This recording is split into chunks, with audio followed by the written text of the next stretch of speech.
Ladies and gentlemen, welcome to the FIZ show. My name is Clarence Chongo. Today, we've got quite a show for you. We are at Hotel Intercontinental. It's the American Chamber of Commerce annual dinner event. And today, I've got no less than Lowani Chibesakunda, the president of American Chamber of Commerce. She is also the CEO of Citibank. She comes with a wealth of experience in financial services, I think more than 20 years or so, and having worked in various countries, South Africa, the UK, China, for Citibank and other organizations. So she comes with a lot of clout and expertise. And for the last, I think it's 3 years now that you've been the president of American Chamber of Commerce. We welcome you to the FIZ show. Thank you. Really glad to have you today. Thank you. If you could tell me about what American Chamber of Commerce is about your role and what the mission is and what it is that you're trying to achieve with this organization. Thank you. Thank you so much, Clarence. And it's a true honor and pleasure to be on the FIZ show. I must also say that congratulations as well to you and your team for all the works that you're doing. We've been following you very closely from a chamber perspective. And thank you as well for the accolades that you've just given me. They say time flies when you're having fun. So when you said 3 years, I said to myself, oh my goodness, it's already been that long. But I think to answer your question, American Chamber of Commerce, who are we? And American Chamber of Commerce in Zambia, we like to refer to ourselves as AmCham. We are simply that intersection between Zambian businesses and American businesses. Our mandate is simple. How do we best simplify and how do we best make the connectivity between Zambian businesses and the American businesses? So we have set ourselves very serious targets to be able to achieve our mission and to also be of great value to our members. We currently have a member base of 125 members and still growing. We have grown significantly over the last couple of years, and we're very excited about even just the growth that is yet to come in the coming year and in years to come, because we do believe that as we grow, we are providing great value to our members, and we are helping in making that connectivity that I spoke about earlier. So our hope and our aspiration is to increase that connectivity, is to hear our members how best we can help. We've got pillars as a chamber that we stand by, and these pillars have pretty much kept us aligned in terms of the growth of the chamber. Okay. Great. So it's good that you've touched on your desire to grow that membership. I note that since you became president, you've been quite instrumental in significantly increasing that membership as well. Could you share some of your strategies that you employed or deployed to actually effectively grow that membership to where it is now? It's not a one-man show. So I think it's really only fair to say that the growth of the chamber has been teamwork. Great teamwork. We have a very, very strong board, and a board that has been very much aligned and focused on growing the chamber, hence where we are in terms of our membership base. We're also greatly supported by a fantastic secretariat team that is led by a CEO. So they too have really assisted the chamber in terms of making sure that we do grow. It's not just about growth, it's about value addition. Absolutely. Right? And that value addition is coming in different shapes and form. We all know that the last couple of years have not been easy for Zambian businesses.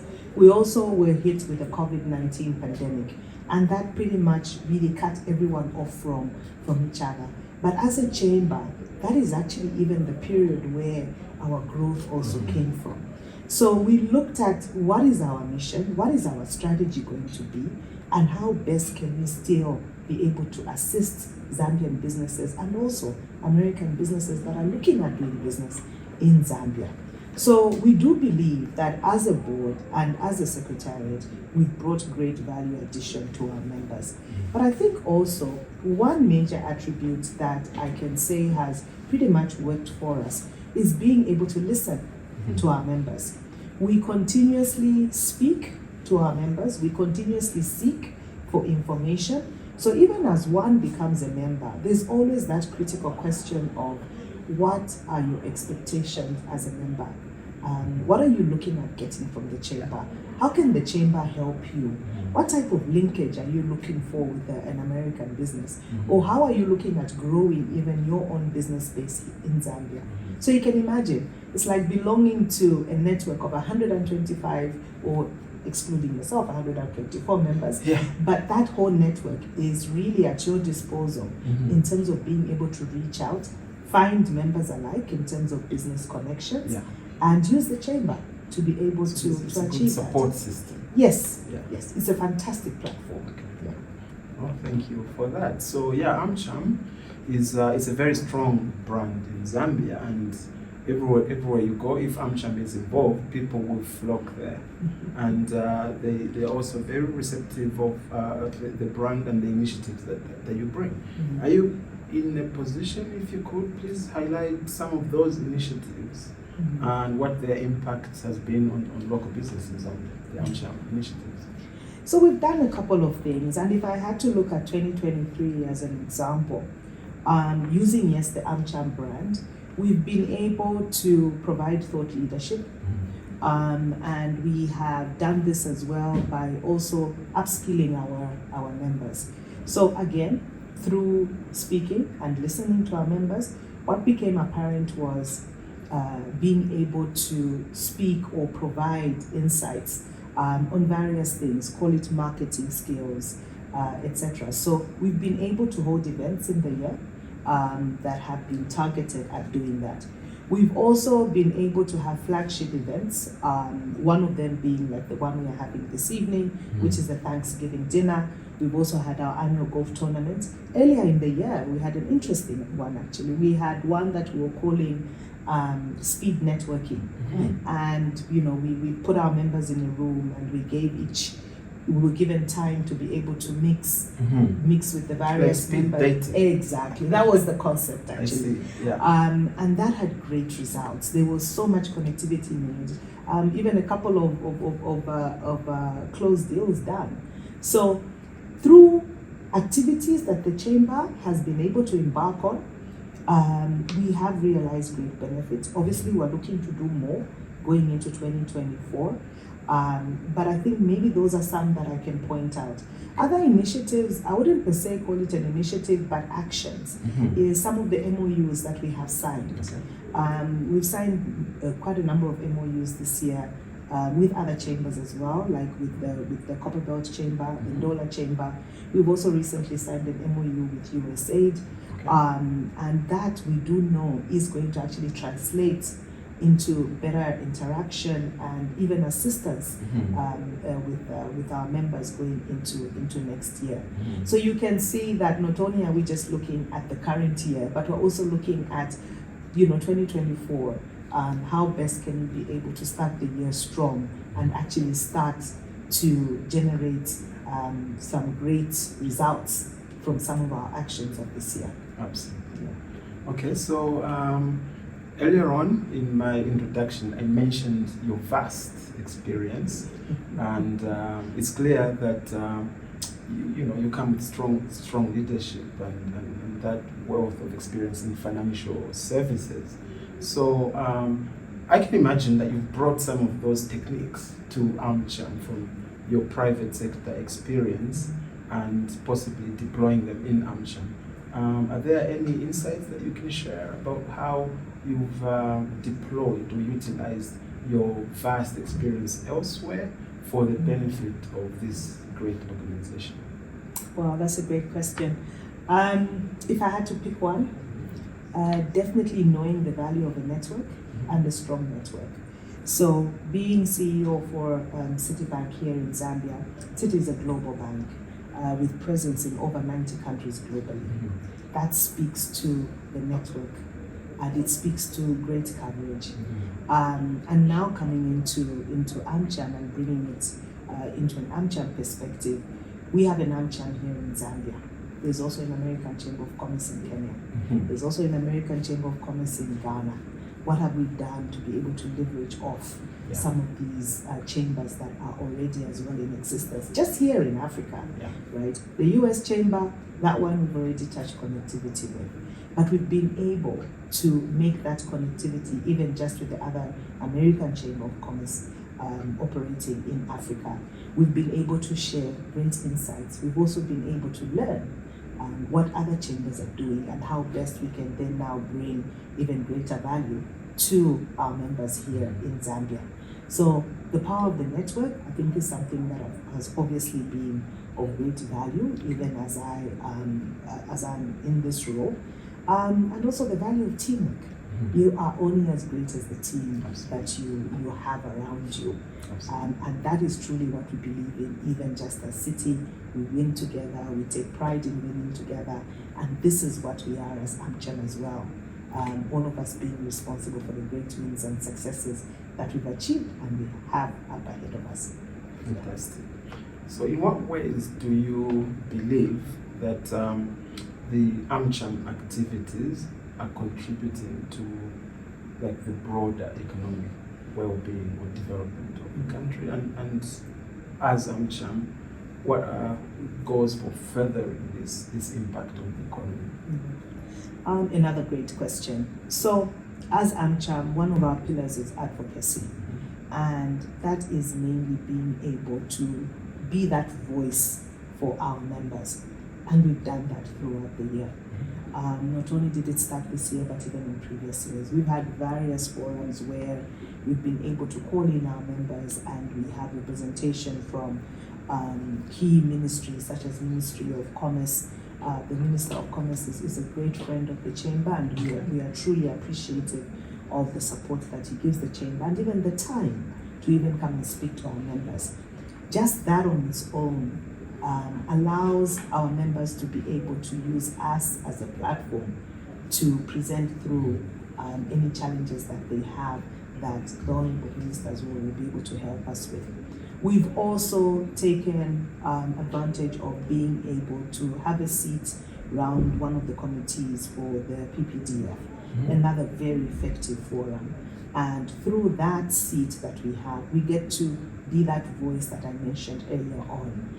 The PPDF is very key in terms of even just policy direction and consideration of any change in policy. We've seen a number of successes coming through.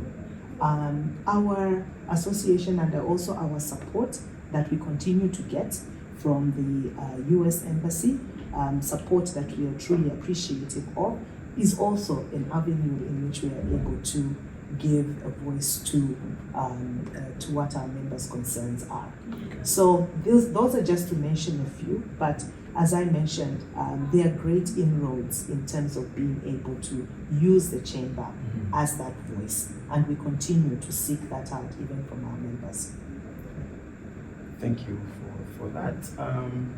We know you are a respected leader in the community, and I'm sure there's some young folks out there who are looking at you thinking, I want to be exactly like her. Okay, so this is a question I like to ask most of my guests. If you have a message for the nation, especially the young ones, what would you like to say to them to encourage them in terms of how they can contribute to Zambia, to the economy, to their own careers? And believe me, we were all young ones, so that's a very valid question. I think majority of the time you think somebody went straight from being a 20-year-old into a 40 or a 50-year-old. But to that young entrepreneur who's out there and listening to this, I think my biggest message is relevance. Ask yourselves every now and again how you can be relevant to our beloved country, Zambia. And at times it's in the small things that we do. It doesn't always have to be big. Nobody ever started in a big role. You start with the small steps. So even in those small steps, how do you remain relevant? How do you add a great footprint to the small step that you're taking. And above all, I think entrepreneurs nowadays are so well equipped.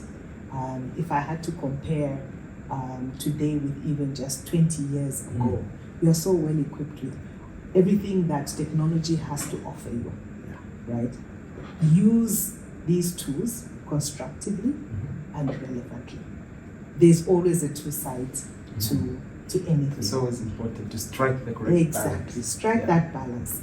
But I think the biggest thing I would say is relevance. What you're doing, is it relevant? Is it not? How can you turn it into it being relevant?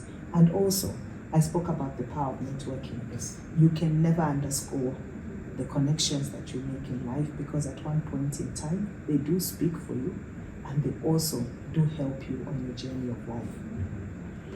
Okay, thank you very much for that. I just have one final question for you, and it's to look forward to 2024, what we can expect from AmCham and from yourself with AmCham.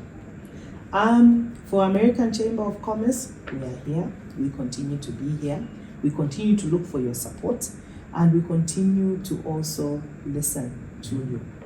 There are things that we're currently looking at in terms of strategy, and even just planning our 2024 strategy that we'll be communicating as well to all our members. My ask is continue giving us feedback, because without that feedback, we won't know whether we are doing right or wrong. But so far, I think we are doing well, and it's truly because of the great membership that we have. So we can expect continued growth.